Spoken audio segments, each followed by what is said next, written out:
भाई रोहित शर्मा को कल हमने आखिरी बार खेलते हुए देख लिया, ऐसा लग रहा है मेरे को। क्या बोला तूने? भाई पहले पूरी बात तो सुन लिया करो। रोहित शर्मा को कल हमने आखिरी बार खेलते हुए देख लिया चेन्नई में। साले का खोपड़ी तोड़ साले का। भाई मेरा खोपड़ी काहे को तोड़ रहे हो? मैं तो आपको इनसाइड इन्फॉर्मेशन दे रहा हूँ। कल जब सुबह हुई तो एक खबर से हुई कि रोहित शर्मा अपना आखिरी वनडे मैच खेलने वाले। टेस्ट और T20 खेलते नहीं, यानी एक तरीके से इंटरनेशनल क्रिकेट में ये उनका आखिरी मैच होगा। कल ये खबर किसी ने उड़ा दी। ये इनसाइड रिपोर्ट आउट हुई और रोहित शर्मा के फैंस डिप्रेशन में चले गए। उन बेचारों की हालत ऐसी हो गई। देखिए सर, अभी हम कुछ नहीं बता सकते हैं आपको, हम डिस्कशन में अभी हैं। हमें नहीं पता इस खबर का सोर्स क्या था, लेकिन कल मैच शुरू होने से पहले पूरे तरीके से ट्रेंडिंग खबर यही थी कि रोहित शर्मा आज रिटायर हो सकते हैं। ये उनके करियर का आखिरी मैच साबित हो सकता है। वजह ये बताई जा रही थी कि पहले 2 मैच में वो कोई खास परफॉर्मेंस नहीं कर पाए। इंग्लैंड दौरे के लिए वनडे टीम का सिलेक्शन होना है। विराट वापस आ जाएंगे तो ड्रॉप कौन होगा, क्योंकि ईशान किशन ने परफॉर्मेंस दे दी है। श्रेयस अय्यर और शुभमन गिल तो लीडरशिप ग्रुप का हिस्सा है और यशस्वी जायसवाल को ये टीम मैनेजमेंट 2027 वर्ल्ड कप में देखना चाहती है। इसलिए इंग्लैंड में रोहित शर्मा सिलेक्ट नहीं होंगे और अगर ऐसा होता है तो ये आज उनके करियर का आखिरी मैच होगा। यही इन्फॉर्मेशन कल पूरे दिन सोशल मीडिया पर तैर रही थी, लेकिन मैं आप लोगों को ये बात कंफर्म कर देता हूं कि रोहित शर्मा का कल आखिरी मैच नहीं था।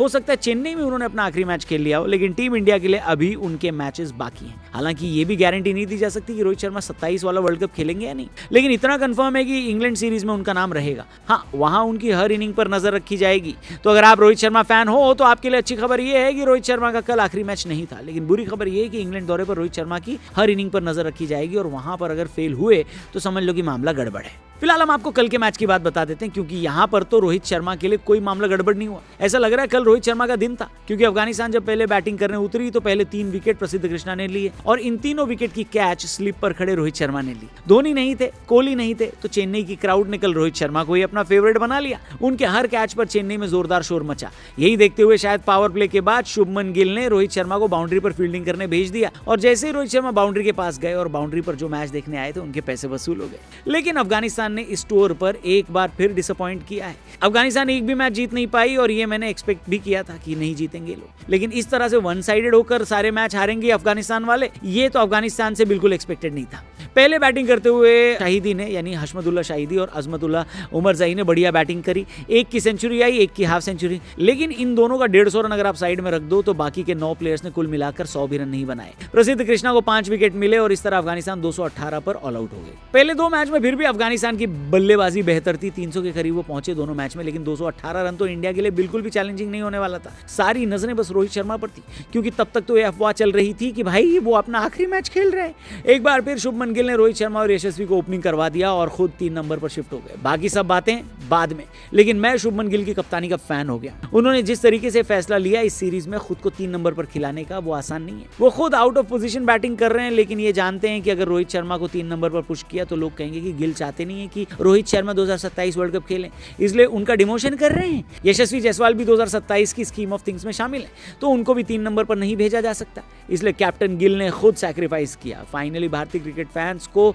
वो नजारा मिल गया जिसका इंतजार फैंस को इस पूरी सीरीज में था। रोहित शर्मा अपने विंटेज स्टाइल में दिखाई दिए। उनके बल्ले से वो सारे शॉट्स निकले जिसको देखने के लिए कब से हमारी आंखें तरस रही थी। दूसरी तरफ यशस्वी जायसवाल का बल्ला भी चल गया। दोनों ने मिलकर पहले विकेट की साझेदारी में ही अफगानिस्तान को गेम से बाहर कर दिया। इंतजार बस इस बात का था कि दोनों अपनी अपनी सेंचुरी पूरी कर ले। इसके लिए ये दोनों बिल्कुल सेट दिखाई दे रहे थे, लेकिन 22वें ओवर में 170 रन की ओपनिंग पार्टनरशिप करने के बाद रोहित शर्मा एक छक्के की कोशिश में अपने शतक से 21 रन पहले ही आउट होकर चले गए। टीम इंडिया को तो मैच जीतना ही था दोस्तों, लेकिन रोहित शर्मा का अगर शतक हो जाता तो और मजा आ जाता है कि नहीं। हालांकि इस जख्मों पर मरहम यशस्वी जायसवाल ने लगाने की कोशिश करी, जिन्होंने ओडीआई में वनडे इंटरनेशनल में अपनी दूसरी सेंचुरी पूरी कर ली और सिलेक्टर्स को परेशानी में डाल दिया। लेकिन उनके 110 रन की बदौलत टीम इंडिया ने 29 यानी 29 ओवर से पहले ही ये मैच अपने नाम कर लिया और सीरीज में इंडिया 3-0 की बढ़त हासिल कर चुकी है। आपको कल के मैच में रोहित शर्मा और यशस्वी कैसे लगे कमेंट करके बताना, और ये भी बताना कि क्या रोहित शर्मा को 2027 वर्ल्ड कप खेलना चाहिए या फिर यशस्वी जायसवाल जैसे बल्लेबाज इंडिया के लिए उनसे बेहतर कर सकते हैं, इसलिए उनको साइड हो जाना चाहिए। किसको? रोहित को।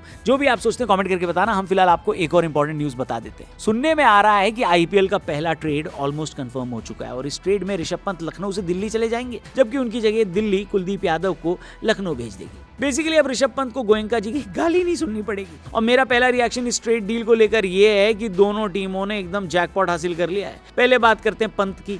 आपको याद होगा ऋषभ पंत जब तक दिल्ली के लिए खेलते थे तब तक उन्होंने क्या बेहतरीन बल्लेबाजी करी थी, लेकिन लखनऊ में आने के बाद से उनका बल्ला खामोश हो गया। इसकी बड़ी वजह यह है कि लखनऊ का जो ग्राउंड है वो ऋषभ पंत को सूट नहीं करता। ऋषभ पंत बड़े शॉट लगाने वाले प्लेयर हैं। टेस्ट क्रिकेट में वो इसलिए सक्सेसफुल हैं क्योंकि 30 यार्ड सर्कल पार कर लेते हैं तो वो गेंद डेफिनेटली बाउंड्री की तरफ चली ही जाती है उनकी वाली, जो भी वो शॉट मारते हैं। T20 में भी वो तब तक सक्सेसफुल थे जब तक दिल्ली के लिए खेल रहे थे, क्योंकि अरुण जेटली स्टेडियम ज्यादा बड़ा है नहीं।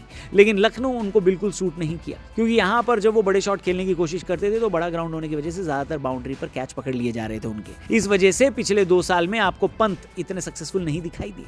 लेकिन अब ये बात नोट करके रख लो कि दिल्ली उनको बहुत रास आने वाली है। इसी तरह कुलदीप यादव गेंदबाज हैं, वो तो चाहते हैं कि उनकी गेंद पर बाउंड्री न लगे। ऐसे में उनको लखनऊ बहुत सूट करेगा, क्योंकि यहाँ पर तो बल्लेबाज सक्सेसफुल नहीं हो पाते। इसलिए मैं ये कह रहा हूँ कि दोनों टीमों के लिए फायदेमंद डील है, लेकिन क्योंकि लखनऊ की हालत दिल्ली से थोड़ी ज्यादा खराब है और ये डील डेफिनेटली दिल्ली की तरफ से हुई है, क्योंकि उनको मेगा ऑक्शन में भी ऋषभ पंत चाहिए थे। इस वजह से मुझे लगता है कि अगर ये डील आगे जा रही है तो ऋषभ पंत के बदले में लखनऊ वाले दिल्ली से और भी ज्यादा खिलाड़ी डिमांड कर सकते हैं। मतलब कुलदीप यादव तो आ ही रहे हैं, लेकिन क्या आशुतोष शर्मा भी आ सकते हैं? क्योंकि आशुतोष को दिल्ली में वैसे भी ज्यादा इस साल खेलने का मौका मिला नहीं है, और लखनऊ को एक फिनिशर भी चाहिए होगा, क्योंकि उनका टॉप ऑर्डर तो सही है कि नहीं?